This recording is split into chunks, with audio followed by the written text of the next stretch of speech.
Good evening everybody.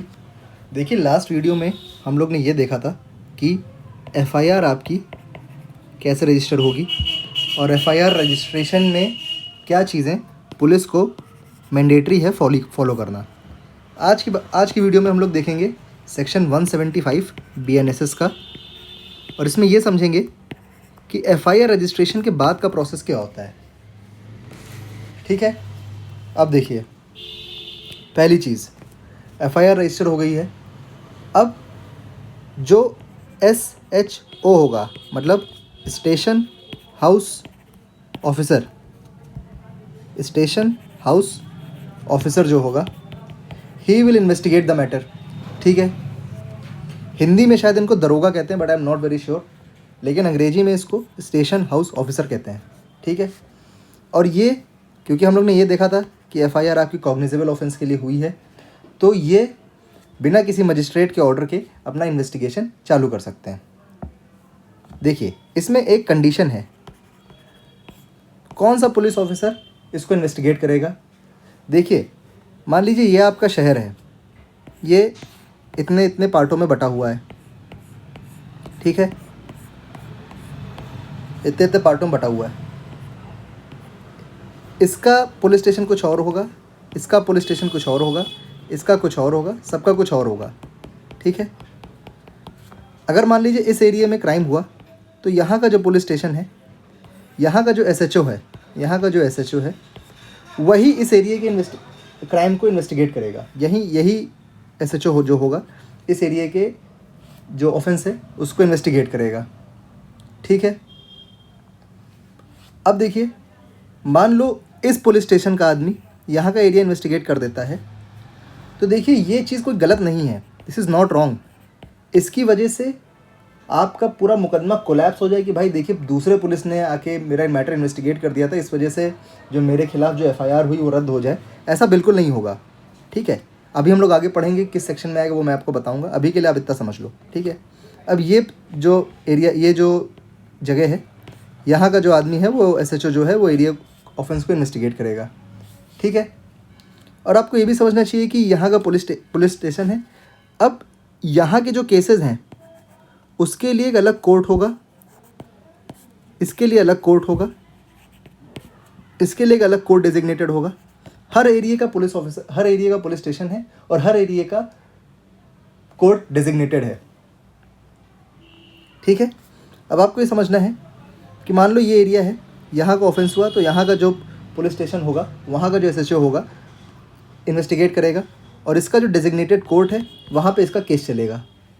अब देखिए, यहाँ पे एक प्रोवाइज़ो है। प्रोवाइज़ो ये कहता है कि जो सुपरिटेंडेंट ऑफ पुलिस है, एसपी, वो मैटर खुद इन्वेस्टिगेट कर सकता है। मतलब ऐसा ज़रूरी नहीं है कि हर जगह एसएचओ ही मैटर इन्वेस्टिगेट करे। एसपी जो है वो मैटर को investigate, he himself can investigate the matter. ठीक, या फिर he can assign some duties to deputy SP. ठीक है,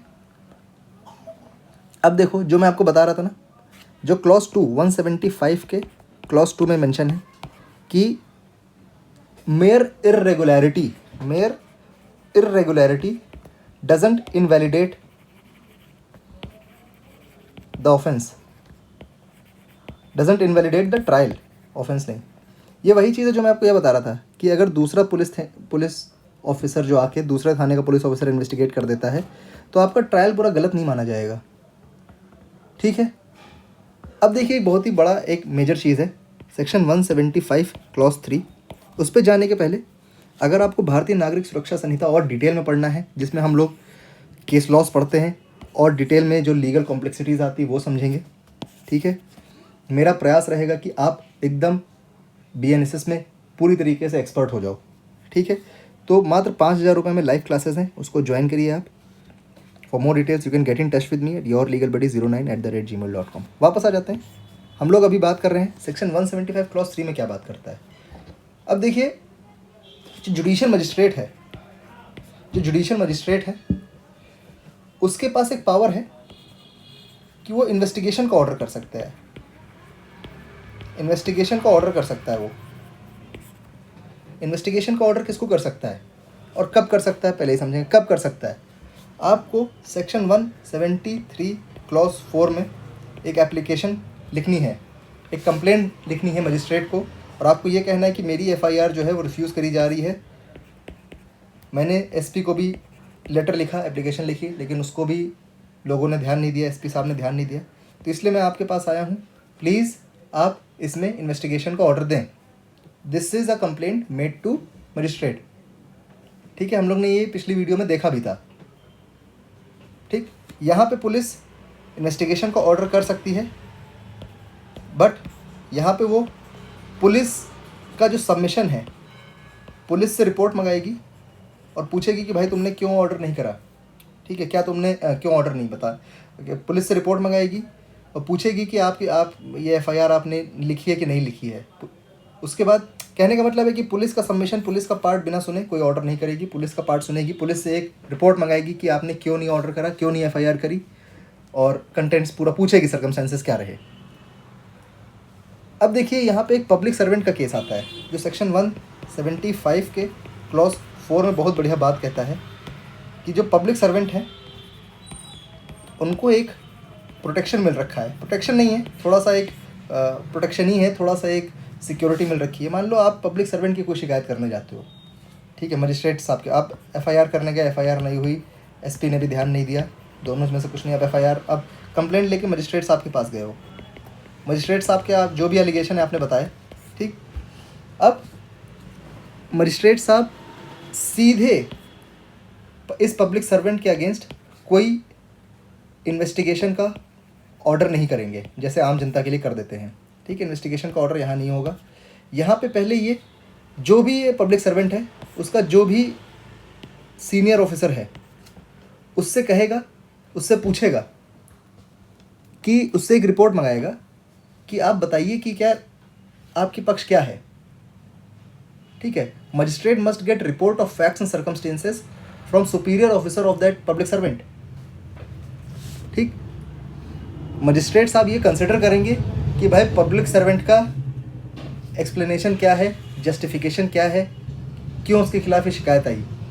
तो पूरा एक पब्लिक सर्वेंट को एक लेयर ऑफ प्रोटेक्शन दिया गया है।